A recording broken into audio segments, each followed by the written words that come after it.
Gospel recordings association. देखो, सुनो और जियो। बाइबिल चित्र, बुक नंबर 3, पुस्तक नंबर 3। परमेश्वर के द्वारा विजय।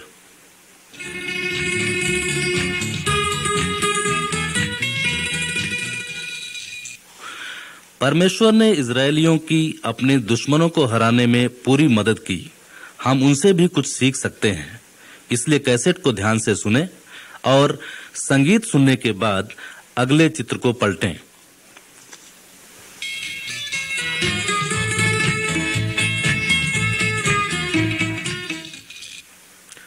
पिक्चर नंबर 1, चित्र नंबर 1। यहोशू अमालेकियों से लड़ता है। इजरायलियों के पास स्वयं का देश रहने के लिए नहीं था। वे रेगिस्तान में भटक रहे थे। मूसा उनका अगुआ था। उसने यहोशू नाम के जवान को सेना का सेनापति चुना। अमालेकियों ने इजराइल पर हमला कर दिया। इसलिए यहोशू को मूसा ने कहा, जाकर अमालेकियों से लड़ाई करो। मैं पहाड़ी पर जाकर उसकी चोटी पर खड़ा रहूंगा और परमेश्वर की छड़ों को पकड़े रहूंगा। जब मूसा पहाड़ की चोटी पर परमेश्वर की छड़ी लेकर हाथ ऊपर कर खड़ा होता था, यहोशू और इजरायली अमालेकी जीतते थे।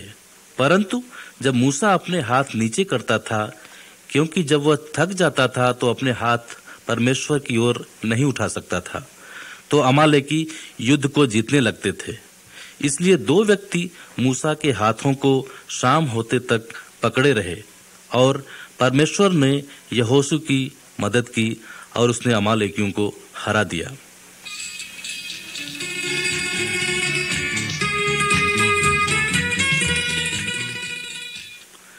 पिक्चर नंबर 2, चित्र नंबर 2। कनान के फल और मसाले। परमेश्वर ने प्रतिज्ञा की कि इजरायलियों को कनान देश देगा। इसलिए मूसा ने 12 आदमियों को उस देश की जासूसी करने भेजा। 40 दिनों के बाद वे लौटकर उन्होंने वहां के बारे में बताया। यहोशू और कालेब ने अच्छी खबर सुनाई। उन्होंने बताया, देश में दूध और शहद की धारा बहती है। यहाँ एक फल है। वे लोग जो वहाँ रहते हैं वे शक्तिशाली हैं, परंतु हम उन लोगों से नहीं डरते। यदि परमेश्वर हमसे खुश है तो वह इस भूमि पर हमारी अगुवाई करेगा। परंतु दूसरे जासूसों ने एक खराब खबर सुनाई। वे कहने लगे कि कनान देश के लोग विशाल जानवरों के समान हैं। उन्होंने इजरायलियों के मन में कनान देश में प्रवेश करने का भय समवा दिया। तब परमेश्वर क्रोधित हुए, क्योंकि उन्होंने उस पर भरोसा नहीं किया। वह उन्हें रेगिस्तान में ही 40 वर्षों तक चलाता रहा। वे सारे इजरायली जिन्होंने परमेश्वर पर भरोसा नहीं किया, वे सब उसी रेगिस्तान में मर गए।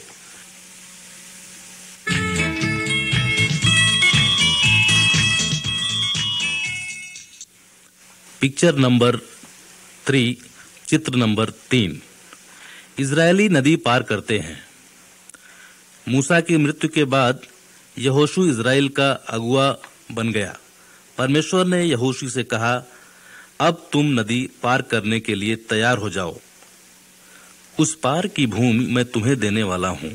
परमेश्वर ने यहोशू को बताया कि मैं उसे क्या करना होगा। इजराइल के याजक एक संदूक दिया था, जिसे वाचा का संदूक कहते थे। इसमें परमेश्वर की आज्ञा थी। परमेश्वर ने वाचा के संदूक को नदी के किनारे ले जाने के लिए कहा।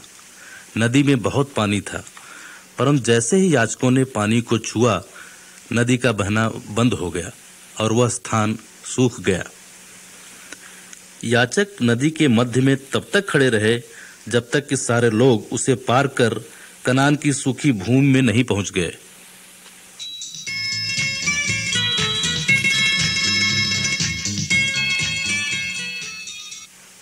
पिक्चर नंबर 4, चित्र नंबर 4। यरीहो की दीवार गिर जाती है। इजराइल के लोग कनान में यरीहो शहर के पास अपना डेरा डाले। तब परमेश्वर ने यहोशू से कहा, मैंने यरीहो शहर तुम्हारे हाथों कर दिया है। पूरी सेना के साथ इस शहर के चारों तरफ 6 दिन चक्कर लगाओ। 7वें दिन शहर के चारों ओर याजकों की तुरही फूंकने के साथ 7 बार चक्कर लगाओ। उसके बाद सब लोग जोर से चिल्लाए, इससे दीवार टूट जाएगी और तुम सब लोग अंदर प्रवेश करना। इसलिए यहोशू और उसके लोगों ने वैसा ही किया जैसी परमेश्वर ने आज्ञा दी थी। यरीहो की दीवार गिर पड़ी और इजराइल ने शहर को जीत लिया। परमेश्वर ने इजराइल से कहा कि वहां की कोई वस्तु को लूटकर अपने पास नहीं रखना, परंतु आकान ने परमेश्वर की आज्ञा नहीं मानी।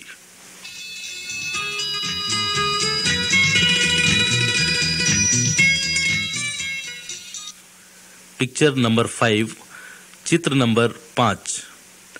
इजराइल ऐ भागता है। यरीहो के पास ऐ नामक एक दूसरा शत्रुओं का नगर था। यहोशी को इसे भी जीतना भी था, इसलिए उसने कुछ लोगों को इस शहर का भेद लेने भेजा। भेदियों ने वहां से लौटकर कहा, सब लोगों के विरुद्ध लड़ने जाने की जरूरत नहीं है, क्योंकि वहां बहुत थोड़े लोग हैं। इसलिए यहोशी ने ऐ को जीतने के लिए थोड़े से पुरुषों की सेना भेजी, परंतु ऐ के लोग इजरायलियों से ज्यादा तगड़े थे। कुछ इजरायली तो मारे गए और बाकी बचे हुओं को भागना पड़ा। तब यहोशू दुख और हताश होकर अपना सिर झुका लिया और परमेश्वर के सामने सिर झुका लिया। परंतु परमेश्वर ने कहा, इजराइल ने पाप किया है और उन्होंने चोरी की है, झूठ भी बोला है, इसलिए ये लोग अपने शत्रुओं के आगे खड़े नहीं रह सकते।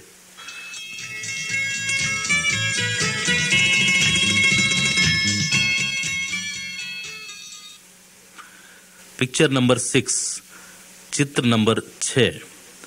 आकान का न्याय। यहोशू ने इजराइल के लोगों को परमेश्वर के सामने खड़ा किया। परमेश्वर ने यहोशू को बताया कि आकान ही ने परमेश्वर के विरुद्ध पाप किया था। यहोशू ने आकान से कहा, मुझे बताओ तुमने क्या किया। आकान ने कहा, यह सच है, मैंने परमेश्वर के विरुद्ध पाप किया है। जब मैंने यरीहो के लूट के सामान में एक सुंदर ओढ़ना और चांदी और सोने की ईंटें देखी, मैंने उन्हें रख लिया। कुछ पुरुषों ने उन वस्तुओं को जो आकान के तंबू में छिपा रखी थी ले आए। तब आकान और उसके परिवार को मार डाला गया, जैसा परमेश्वर ने आज्ञा दी थी। परमेश्वर का क्रोध शांत हुआ और उसने कहा, पूरी सेना को लेकर जाओ और ऐ नगर पर हमला करो। डरो मत, क्योंकि यह नगर मैंने तुम्हारे हाथ कर दिया है, यह तुम्हारा होगा। इसलिए इजराइल ने परमेश्वर की आज्ञा मांगी और परमेश्वर ने ऐ नगर उसको दे दी।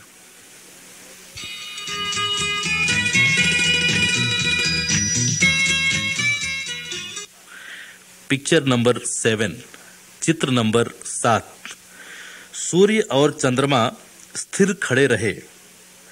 कनान के दुष्ट लोग इजराइल से डरने लगे। उनके 5 पुरुष आकर उनसे लड़ाई करने लगे, परंतु परमेश्वर ने यहोशू से कहा, उनसे डरो मत। इसलिए यहोशू और उनकी सेना उन जनजातियों से लड़ने गए और वे लोग डर कर भाग गए। परमेश्वर ने भी उन पर पत्थर बरसाए और बहुत से मर गए। युद्ध सारे दिन चलता रहा। तब यहोशू ने कहा, सूर्य स्थिर हो जा। इसलिए परमेश्वर ने उस दिन सूर्य और चंद्रमा को स्थिर कर दिया, जब तक इस्राएलियों ने अपने शत्रुओं को हरा नहीं दिया। उसके बाद कभी उस दिन के समान नहीं हुआ। परमेश्वर इस्राएलियों के सारे दुष्ट लोगों को हराने में सहायता की। इसलिए यहोशू और उसकी सेना उन पुरुषों से लड़ाई लड़ी और वे लोग डरकर भाग गए।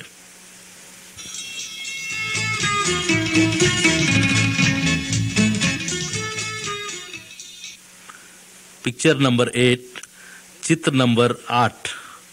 यहोशू लोगों को निर्देश देता है। कनान इजरायलियों की भूमि हो गई, जैसा परमेश्वर ने प्रतिज्ञा की थी।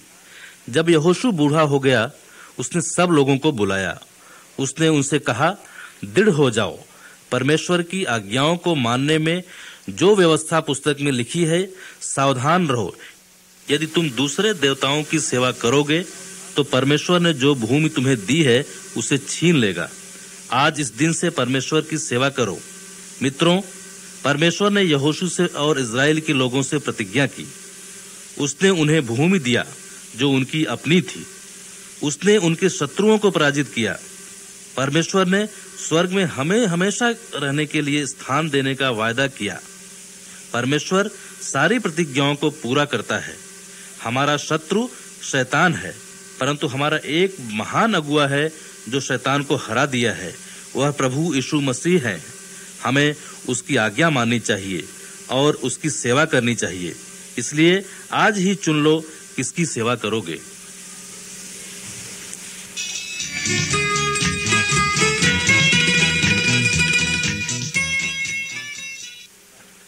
पिक्चर नंबर 9, चित्र नंबर 9। दबोरा परमेश्वर के लिए बोलती है। यहोशी की मृत्यु के बाद इज़राइल के लोग परमेश्वर से दूर हो गए। वे कनानी देवताओं की मूर्तियों की उपासना करने लगे। इसलिए कनानी लोग इज़राइलियों पर प्रबल हो गए और उनसे बुरा बर्ताव करने लगे। दबोरा इज़राइल की अगुआ बन गई। लोग उससे सलाह मांगने आने लगे। वह इज़राइल के लोगों को परमेश्वर की ओर फिराने का प्रयास करने लगी। एक दिन उसने बाराक को बुलवाया। वह इज़राइल की सेना का सेनापति था। उसने उनसे कहा कि 10,000 पुरुषों को लेकर ताबोर पर्वत पर चढ़ जा। सीसरा और कनान की सेना तुमसे लड़ने आएगी, परंतु परमेश्वर तुम्हें उन पर विजय दिलाएगा। बाराक डर गया। उसने कहा, यदि तू हमारे साथ नहीं जाएगी, मैं भी नहीं जाऊंगा। इसलिए दबोरा ने कहा कि मैं तेरे साथ जाऊंगी, परंतु परमेश्वर एक महिला को सीसरा देगा तो उसमें तुम्हारी बड़ाई नहीं होगी।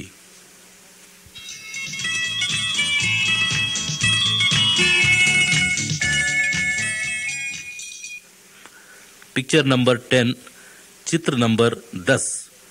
परमेश्वर पराजित सीसरा की मदद करता है। दबोरा और बाराक और इज़राइल ताबोर पर्वत पर गए। सीसरा और पूरी कनानी सेना उनसे लड़ने गई।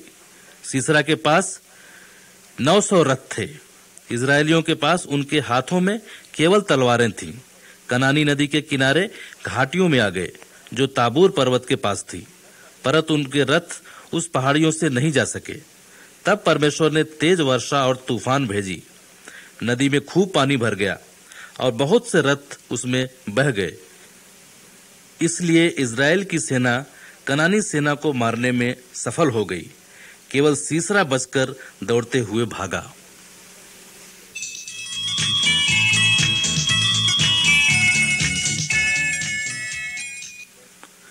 पिक्चर नंबर 11, चित्र नंबर 11। सीसरा का याएल द्वारा मारा जाना। सीसरा भागकर याएल नाम की एक महिला के तंबू में चला गया। उसने उससे कहा, अंदर आ जाओ, डरो मत। याएल इज़राइली नहीं थी, इसलिए उसके तंबू के भीतर जाकर छिप गया। उसने उसे पीने के लिए दूध दिया और कंबल से ढाक दिया और सीसरा सो गया। उसके सोने के बाद याएल कील और हथौड़ा लेकर आई और उसके कान में कील लगाकर हथौड़ा ठोक दी, जो कान से होकर भूमि में गड़ गया। इसी समय बाराक सीसरा को ढूंढते हुए वहां पहुंचा। याएल ने उसे आवाज देकर अंदर बुलाया और कहा, आओ, मैं तुम्हें उस आदमी को दिखाऊंगी जिसे तुम ढूंढ रहे हो। वहां सीसरा मरा पड़ा था। उसका सर भूमि में ठुका हुआ था।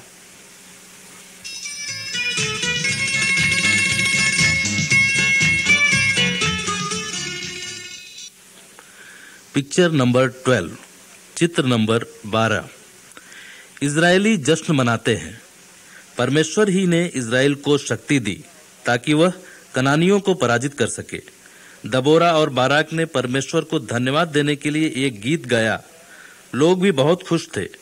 वे खुश थे क्योंकि दबोरा उनकी अगुआ थी। वह उनकी मां के समान थी। उन्होंने याएल की भी प्रशंसा की क्योंकि वह सीसरा से डरी नहीं। परमेश्वर ने इज़राइल को बचाने इन दो महिलाओं को चुना। परमेश्वर कमजोरों को भी मजबूतों पर विजय होने के लिए चुन सकता है। परमेश्वर ने प्रभु यीशु मसीह को हमें शैतान से बचाने के लिए भेजा। दुष्टों ने यीशु को मार डाला। वे सोचते थे कि उसके पास शक्ति नहीं है, परंतु परमेश्वर ने यीशु को मृतकों में से जिलाया। उसने शैतान और मृत्यु को हरा दिया। यीशु ने उन सभी को जो परमेश्वर का आदर करते हैं उन्हें शक्ति और अनंत जीवन देता है। इसलिए हम भी गाएं और खुश हों और सच्चे परमेश्वर की उपासना करें।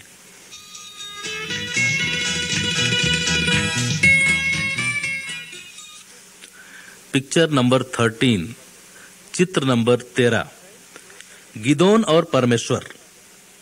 इज़राइल के लोग परमेश्वर का अनादर करके दुष्टता करने लगे। इसलिए परमेश्वर ने गिदयानियों को 7 सालों तक उन पर शासन करने दिया। गिदयानियों ने इस्राएलियों की फसलों को नष्ट कर दिया। तब इज़राइल परमेश्वर को उन्होंने बचाने के लिए गिड़गिड़ाने लगे। एक दिन गिदोन नाम का एक पुरुष गेहूं काट रहा था। वह इसे गिदयानियों से छिपाने की कोशिश कर रहा था। अचानक परमेश्वर का एक स्वर्ग दूत उसके सामने प्रकट होकर गिदोन से कहा, जाओ और इज़राइल को गिदयानियों के हाथ से बचा लो। परंतु गिदोन ने कहा, मैं तुम्हारे साथ जाऊंगा। गिदोन ने स्वर्गदूत को कुछ भोजन दिया। उसने उसे छड़ी से छुआ। अचानक छड़ी लपट के साथ जलने लगी और दूत अदृश्य हो गया। तब गिदोन ने जाना कि संदेश परमेश्वर की ओर से था।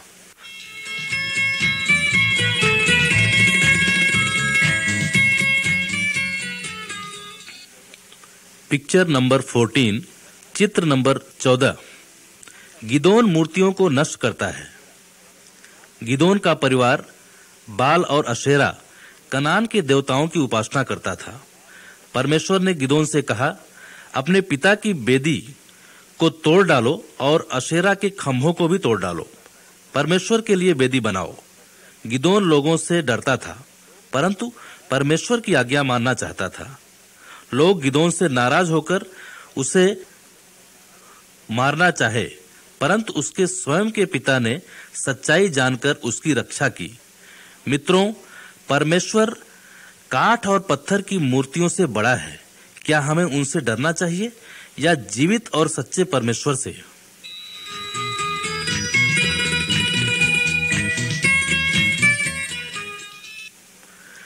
पिक्चर नंबर 15, चित्र नंबर 15, गिदोन की सेना पानी पीती है। गिदयानी इस्राएल से लड़ने के लिए एकत्रित होने लगे। गिदोन ने भी इस्राएल से पुरुषों की एक सेना एकत्रित कर ली। परंतु परमेश्वर ने गिदोन से कहा, तुम्हारे पास बहुत पुरुष हैं। यदि कोई डरता है तो वह वापस चला जाए। तब गिदोन के बहुत से पुरुष घर चले गए। परमेश्वर ने गिदोन से फिर से कहा, अभी भी बहुत पुरुष हैं। उन्हें पानी के पास ले जाओ, मैं उनकी परीक्षा लूंगा। इसलिए गिदोन उन पुरुषों को लेकर नालों में पानी पीने ले गया। बहुत से पुरुष घुटने के बल झुककर जैसे कुत्ते पानी पीते हैं वैसे ही पीने लगे। केवल 300 पुरुष अपने हाथों से पानी लेकर पिए। तब परमेश्वर ने कहा, इन 300 पुरुषों ने जिन्होंने हाथों में पानी लेकर पिया, उनके द्वारा मिदानियों को तुम्हारे हाथ कर दूंगा। मिदानियों को हरा दो।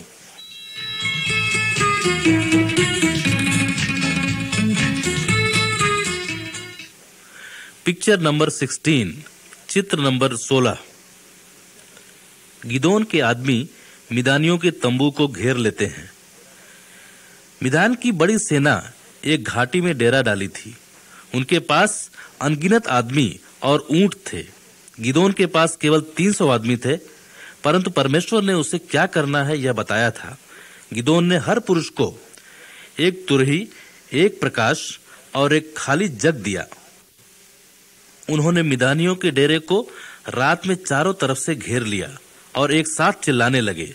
वे तुरही बजाते थे और खाली जग को एक दूसरे से मारकर चिल्लाकर कहते थे, परमेश्वर की तलवार, गिरोट की तलवार। मिदानी आश्चर्यचकित हो गए। उन्होंने कुछ समझने में भी नहीं आया। वे एक दूसरे को ही मारने लगे। तब इजरायली ने उनके डेरे में घुसकर उनको हरा दिया। मित्रों, यदि हम निर्बल हैं और गिदोन के समान संख्या में कम हैं, परमेश्वर की मदद से हम शत्रु शैतान को हरा सकते हैं।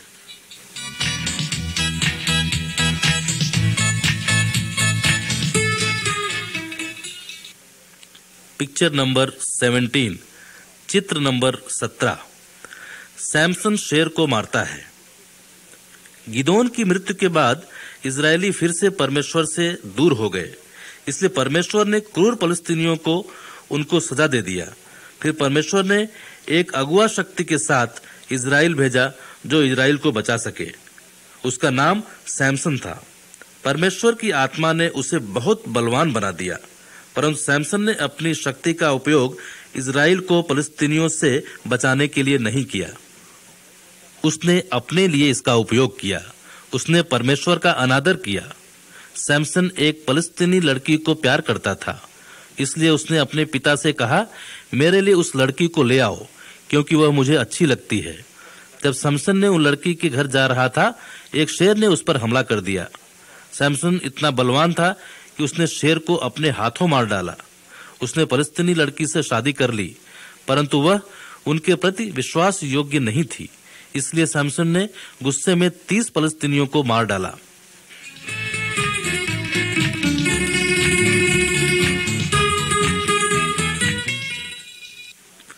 पिक्चर नंबर 18, चित्र नंबर 18। सैमसन और जलती लोमड़ियां। सैमसन फिर से फलस्तीन गया ताकि अपनी पत्नी को ला सके, परंतु उसके पिता ने उसे दूसरे आदमी को दे दिया। सैमसन ने कहा, अब मैं फलस्तीन को खत्म कर दूंगा। वह बाहर गया और 300 लोमड़ियां पकड़कर लाया। उसके बाद उसने लोमड़ियों को पूंछ से बांधकर उनके जोड़े बना दिए। उसके बाद उसने जलती हुई मशाल बांधकर उन्हें गेहूं के खेतों में छोड़ दिया। फलस्तीनियों के खेत में पूरी फसल जल गई। फलस्तीनी सैमसन से घृणा करने लगे। वे उसे मारने का प्रयास किए, परंतु सैमसन ने एक मरी हुई गधे की हड्डी लेकर 1000 फलस्तीनियों को मार डाला।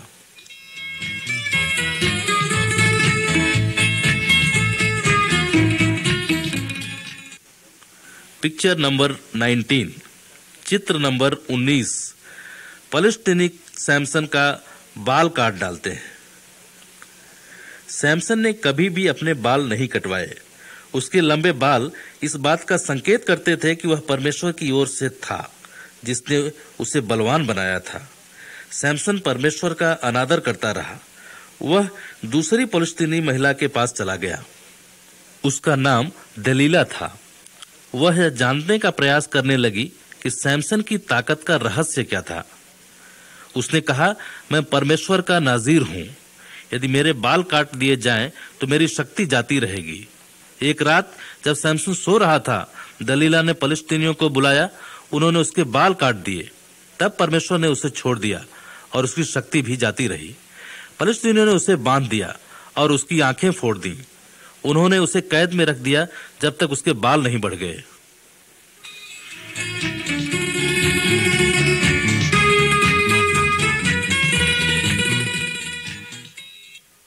पिक्चर नंबर 20, चित्र नंबर 20। सैमसन फलस्तीनियों के घरों को नष्ट करता है। फलस्तीनी अगुए अपनी मूर्तियों के आगे एक बड़ा बलिदान करते थे। उन्होंने उस जगह अंधे सैमसन को बीचों बीच खड़ा कर दिया। उसके बाद वे उसका मजाक उड़ाने लगे। सैमसन ने परमेश्वर से प्रार्थना की कि मुझे स्मरण करो और इसी क्षण मुझे शक्ति से भर दो। उसके बाद सैमसन ने उस भवन के खंभों को जोर से पकड़ा और अपनी पूरी ताकत से उसे हिलाकर उखाड़ दिया। वह पूरा भवन उन सबके ऊपर गिर पड़ा। सैमसन और सारे फलस्तीनी अगुए एक साथ मर गए। परमेश्वर ने सैमसन को फलस्तीनियों के ऊपर विजय दिलाई, परंतु उसकी अवज्ञा के कारण वह यह देखने के लिए जीवित नहीं रह सका। परमेश्वर को यीशु को भेजना पड़ा, जो हमें अनंत जीवन के जो भी पाप है और दुष्टता के ऊपर है उसे दिखा सके।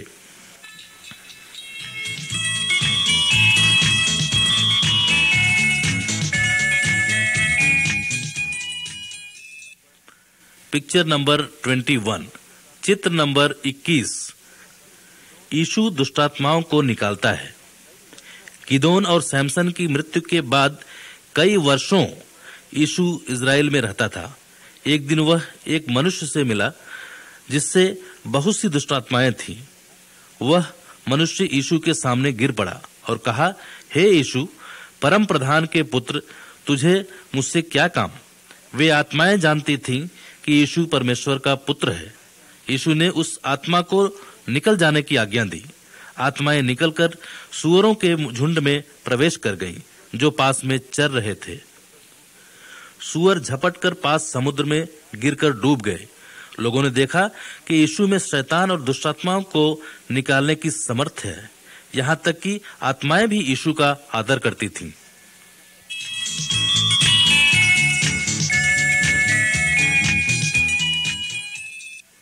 पिक्चर नंबर 22, चित्र नंबर 22।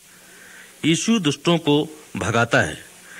एक दिन यीशु यरूशलेम के मंदिर में गया। व्यापारी उस मंदिर में थे। वे बलिदान के लिए पशु बेच रहे थे, परंतु वे दूसरों को धोखा देकर पैसा कमा रहे थे। यीशु को क्रोधित हो गया। उसने उनसे कहा, मेरा घर प्रार्थना का घर होगा, परंतु तुमने इसे डाकुओं की खोह बना दी है। उन्होंने सारे दुष्ट व्यापारियों और पशुओं को मंदिर से बाहर कर दिया। यीशु परमेश्वर का पुत्र है। उसे अधिकार था कि वह अपने पिता के घर से दुष्टों को भगा दे, परंतु कुछ यहूदी क्रोधित हो गए और कहने लगे कि हमें बताओ कि किस अधिकार से तुम यह कर रहे हो।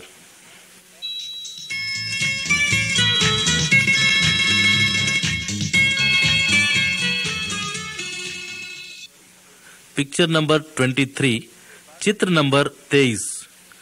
यीशु मृत्यु के बाद भी जी उठा। यहूदियों ने जिसने यीशु को मार डाला, उन्होंने उसे लकड़ी के कूश में फेंक दिया, परंतु तीसरे दिन वह जीवित हो उठा। परमेश्वर ने यीशु को मृत्यु के ऊपर विजय दिलाई। तब लोगों ने देखा यीशु सचमुच परमेश्वर का पुत्र था। यीशु ने अपने पीछे चलने वालों से कहा, स्वर्ग और पृथ्वी का सारा अधिकार मुझे दिया गया है।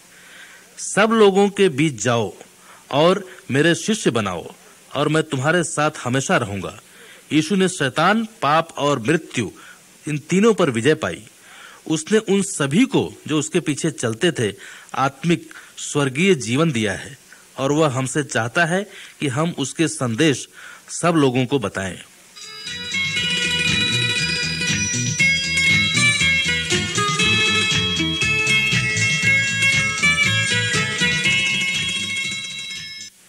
पिक्चर नंबर 24, चित्र नंबर 24।